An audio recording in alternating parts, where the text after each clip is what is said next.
wabarakatuh. A'udzu billahi minasyaitonir rajim. Bismillahirrahmanirrahim.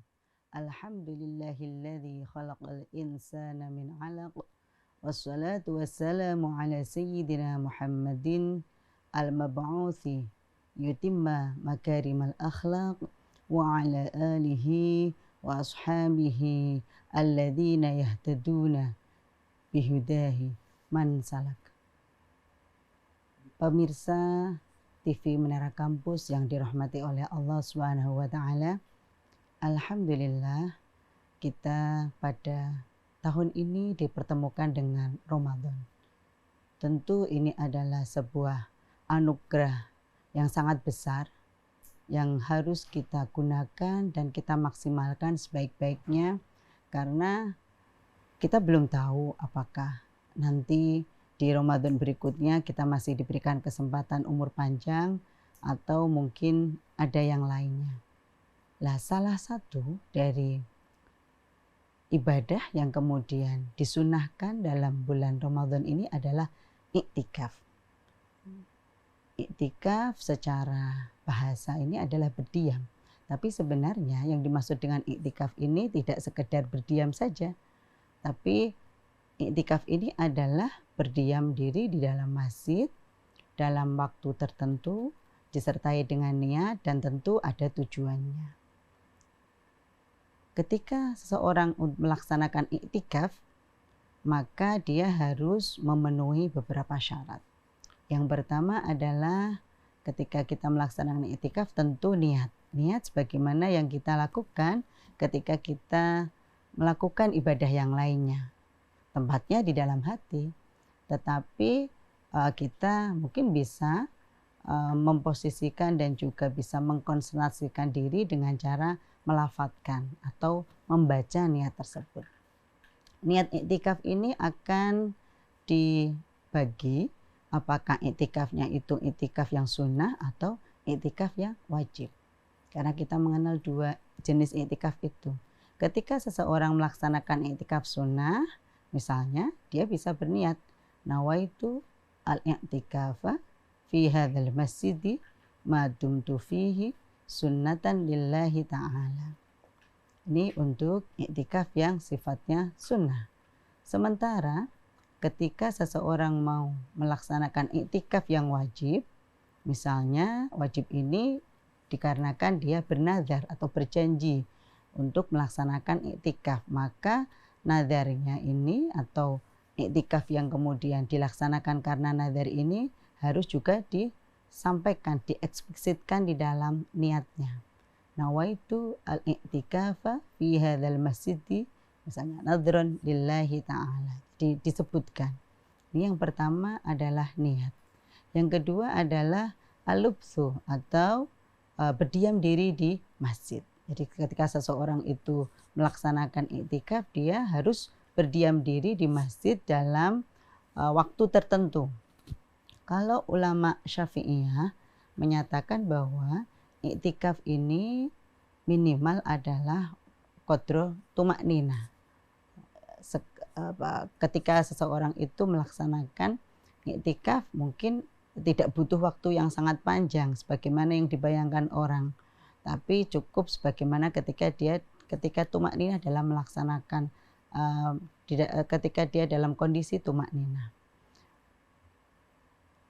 Waktu terpanjangnya ini sesuai dengan keinginan dari seseorang yang beriktikaf.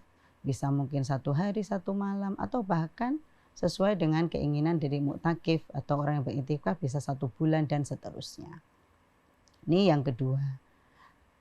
Ketika berada di dalam masjid, apa yang perlu dilakukan oleh seseorang yang beriktikaf? Tentu dia bisa melaksanakan perbuatan-perbuatan yang baik. Misalnya membaca Al-Quran, kemudian beristighfar, kemudian membaca kalimah-kalimah thayyibah yang lain, membaca tasbih, atau perbuatan-perbuatan yang terpuji. Misalnya mungkin membersihkan masjid, itu juga boleh dilakukan. Dan yang terpenting dia meninggalkan perbuatan-perbuatan yang tercela selama dalam masa dia melaksanakan iktikaf. ketika misalnya seseorang itu masuk masjid dan kemudian dia berniat iktikaf, kemudian dia tidak harus duduk tenang, atau mungkin kita bahasanya dia mondar-mandir di dalam masjid, itu juga bisa masuk, sudah termasuk dia melaksanakan iktikaf. Jadi sebenarnya iktikaf itu simple, tidak kemudian kita bayangkan harus duduk lama di masjid dengan kondisi tertentu. Yang ketiga, ketika orang beriktikaf maka harus dipertimbangkan juga orang yang melaksanakan iktikafnya atau mu'takifnya. Seseorang yang melaksanakan iktikaf itu dia harus yang pertama muslim. Yang kedua dia seseorang yang berakal. Kemudian yang ketiga dia harus suci dari hadas. Ketika seseorang itu berhadas besar, artinya berhadas besar, maka iktikafnya akan menjadi batal atau rusak.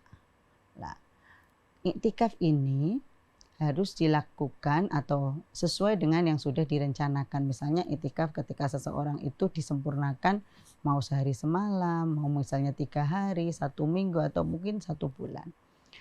Iktikaf ini sebuah ibadah yang sebenarnya dia ini tidak hanya dilakukan di dalam bulan Ramadan, tetapi juga bisa dilaksanakan di luar bulan Ramadan. Tentu ketika di dalam bulan Ramadan ini iktikaf memiliki nilai yang lebih. Kenapa? Karena Nabi Muhammad SAW melaksanakannya. Jadi beliau selalu melaksanakan iktikaf dalam bulan Ramadan, kecuali disebutkan dalam hadis itu 1 kali saja beliau meninggalkan iktikaf, tapi beliau juga akhirnya menggantinya di luar bulan Ramadan.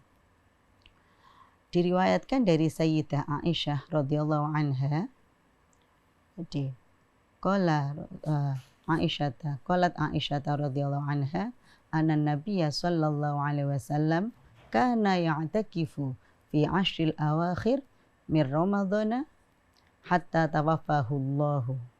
Jadi Rasulullah selalu melaksanakan iktikaf di 10 hari terakhir ketika bulan Ramadan. Dan di dalam riwayat Aisyah itu disampaikan kemudian para istri Nabi termasuk Sayyidah Aisyah dan yang lainnya itu mengikuti apa yang dilakukan oleh Nabi di iktikaf. Hadis ini bisa kita temukan di dalam kumpulan hadis yang dikeluarkan oleh Imam Bukhari dan juga Imam Muslim atau kita sebut sebagai Syaikhan. Nah, tentu kita di dalam bulan Ramadan tidak mau kehilangan momentum untuk mendapatkan fadilah dari iktikaf ini.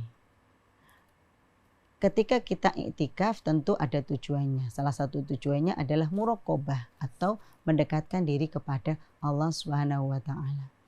Dengan melaksanakan perbuatan-perbuatan yang terpuji, tentu kita merasa bahwa apa yang kemudian kita lakukan, apa yang kemudian kita sudah laksanakan sebagai hamba Allah ini harus terus diupayakan secara maksimal. Yang kedua ada yang namanya muhasabah atau menjadi momentum untuk kita mengevaluasi diri. Ketika dalam momentum, ketika dalam kondisi iktikaf orang berdiam diri, melepaskan diri dari kesibukan-kesibukan duniawi, ini menjadi satu tempat yang sangat baik untuk melihat apa yang sudah kita kerjakan untuk hari-hari ke depan. Jadi kalau kata Nabi, al-kayyisu mandana, seseorang yang kemudian dia akan mempersiapkan dirinya untuk kematian. Tentu para pemirsa TV Menara Kampus yang dirahmati oleh Allah Subhanahu wa taala, kita berharap tahun ini, Ramadan ini kita bisa melaksanakan ibadah-ibadah sunnah, tidak hanya secara kualitas tapi tidak secara kuantitasnya tapi juga kualitasnya, termasuk untuk melaksanakan iktikaf. Semoga kita semuanya menjadi orang-orang yang kemudian akan beroleh kebahagiaan, akan beroleh kemuliaan dengan datangnya bulan Ramadan. Wallahul muwaffiq. Wassalamualaikum warahmatullahi wabarakatuh.